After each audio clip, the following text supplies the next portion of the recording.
for checking out my humble little channel. My name's Elizabeth. I'm a former art teacher and I like to talk about all things art.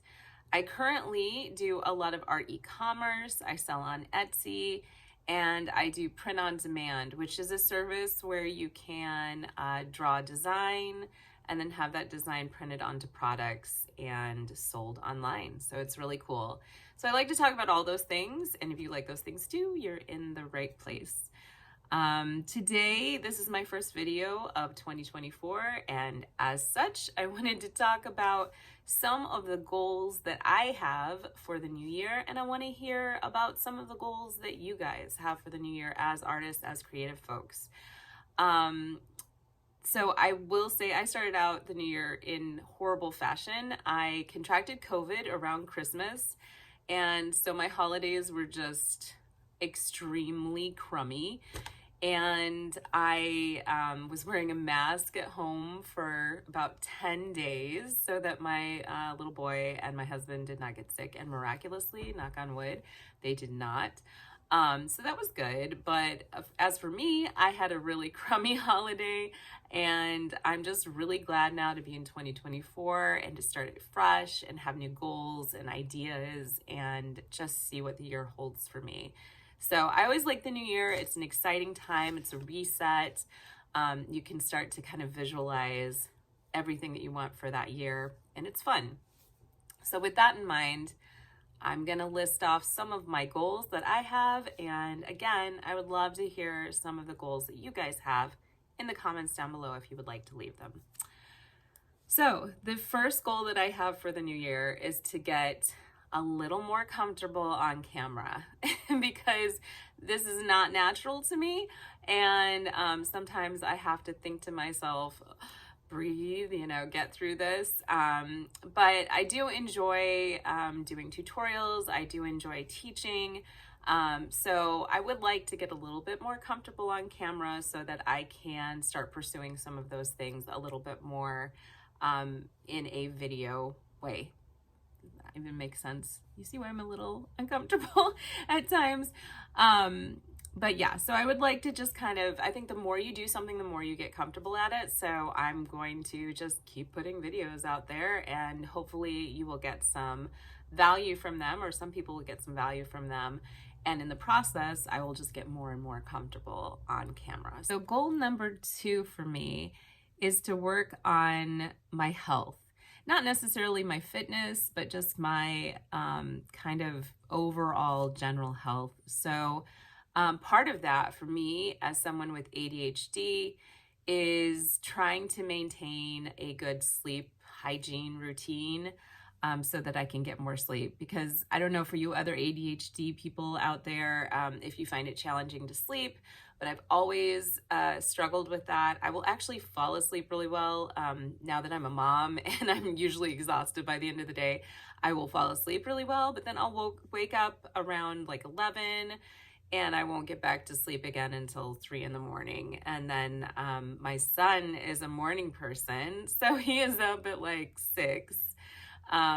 So it just kind of creates this perpetual thing where I am chronically tired. I'm not getting as much done during the day. So I've researched some things like incorporating kind of brown noise into my sleep routine, eating certain foods that are going to help me fall asleep, etc. And then I would like to just incorporate a little bit more physical activity and eat a wider variety of vegetables and healthy foods in my day. Just incorporate more of those in, not focus so much on cutting things out, but focus on incorporating some more of those in. And really that's so that I can be in a good mental place and that I can be a better artist, creator. Because if I have that good physical health, that's going to translate into a better mental attitude, better mental health, more productivity, etc., etc. So it's hard to find the time sometimes to do those things, but I'm trying to carve out a little bit as we go. Now it's been like a deep freeze here, and the other day my son had a 2-hour delay for his preschool, and his preschool he's going 3 days a week full day, and then 2 days a week, half day. So on the 2 hour delay, they had a half day. So literally I dropped him off and then I picked him up like an hour and a half later. So I didn't really want to drive home because it's about a 15-20 minute drive home. So I just went over to our wellness center and I walked around the track, and it reminded me of how many people have this fitness goal at the beginning of the year because I walk around the track a lot there. But this was a very busy day. There were many, many people walking around. So, which I think is great. You know, again, it's that renewal, it's that attitude of trying to set new bars for yourself that you can achieve, or new goals. So, yeah, we're all kind of in the same place, I'm sure, with fitness and with that kind of stuff. So I'm not going to say a lot more about it. But with that, hopefully in getting to a good place physically, that will allow me to also draw more consistently. So I think when you want to do anything well and when you want to develop your skill, and even if you have developed a skill, like I used to teach art, so I'm fairly decent at art, but you know, as with anything, you can always improve. I think that you just have to do something consistently. So consistency is the key for so much. And I want to be more consistent with my drawing. And it's difficult as a mom because there are always things that come up. With this deep freeze, we've had a couple of days off from my son's school. And on those days that he's off, it's hard for me to just draw on my own. Now I can draw with him, which is really fun, but it's a little bit of a different practice, obviously. And we've done some things that are really creative as well together. So I try to still exercise that creative muscle, even though I'm not drawing, when I have those times with my son. But having those times that are just for me, that are set aside, that I can have no distractions and I can really focus on that drawing. It's almost meditative. It's like a self-reflection process. It helps you see where you are, where you're going.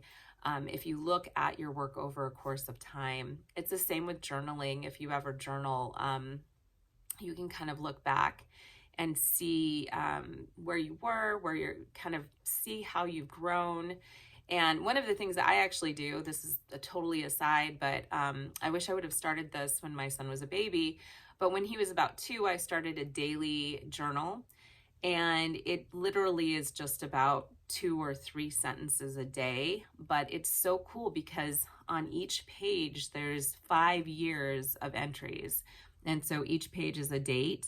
And I'm currently on like year 3 of doing this, and every time I enter in something new, I can look at that page and see, oh, 2 years ago we were doing this, and a year ago we were doing this.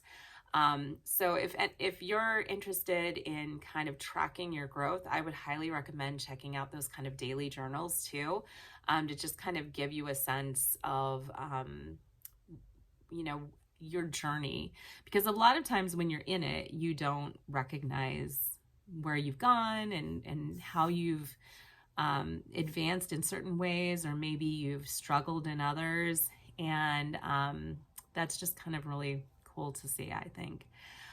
So those are my goals. I would love to hear some of yours down below. I'm also going to be putting out a lot of new tutorials this year, and specifically tutorials, a lot of them having to do with Printify and print on demand. But also just dealing with e-commerce in general, like branding, creating a logo, the types of photos that you could use in Etsy, et cetera, et cetera. So if that's something you like, please like and subscribe. But hopefully I'll see more of you guys in 2024. Hope you're having a great start. Please, again, leave your goals down below, and I will hopefully see you soon. Bye.